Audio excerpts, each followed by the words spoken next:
আল্লাহ তাআলা যদি আমাকে আপনাকে ওই পাপের শাস্তি যদি নগদ দিতেন, তাহলে বুঝতে পারতেন আল্লাহ তাআলা কত কঠিন।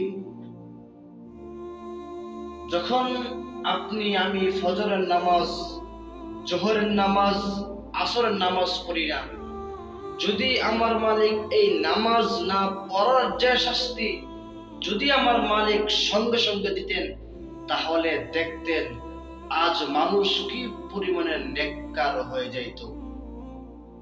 মায়ের সঙ্গে বেয়াদবি করা কি পরিমাণের শাস্তি যদি আমার মালিক সঙ্গে সঙ্গে দিয়ে দিতেন, তাহলে দেখতেন কোন সন্তান মায়ের কাছ থেকে দূরে সরে যাইত না। যদি ইমামের সঙ্গে বেয়াদবি করলে ইমামকে অপমান